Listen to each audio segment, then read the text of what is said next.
اس میں کوئی شک نہیں کہ اندھیرے میں کوئی بھی کام ٹھیک سے نہیں کیا جا سکتا، اور ایسا ہی کچھ ہوا پڑوسی ملک بھارت میں، جہاں رات کے وقت بجلی بند ہو جانے سے دو سگی بہنوں کی شادی غلط دولہوں سے ہو گئی۔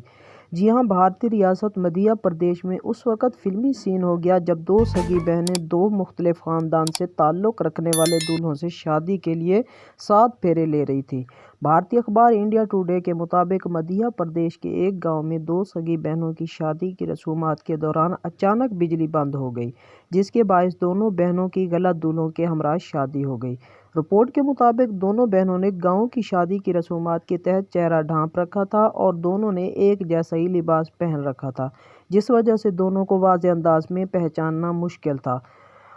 دونوں بہنوں نکیتا اور کرشما کی شادی دو مختلف دلہنوں دنگوارا بولا اور گنیش سے ہو رہی تھی، تاہم شادی کی آخری رسومات کے دوران رات گئے اچانک بجلی بند ہو گئی اور وہاں اندھیرا ہو گیا۔ اندھیرا ہو جانے کے باوجود ان کی شادی کی رسومات جاری رہیں، جس کے باعث دونوں بہنوں کی شادی غلط دولہوں سے ہو گئی، اور جب تک بجلی آئی تب تک پانی سر سے گزر چکا تھا۔ دلہنوں کی غلط دولہوں سے شادی ہو جانے کے بعد خاندانوں میں تکرار بھی ہوئی اور معاملہ کھٹائی میں بھی پڑا، تاہم برادری کے لوگوں نے معاملے کو سلجھایا، جس کے بعد دونوں لڑکیوں کی دوبارہ شادی کروائی گئی۔ بعد ازاں دونوں دلہنوں کو حقیقی دولہا سے بیایا گیا، جس سے دولہا اور دلہن کے گھر والوں سمیت ان کے رشتہ دار بھی خوش دکھائی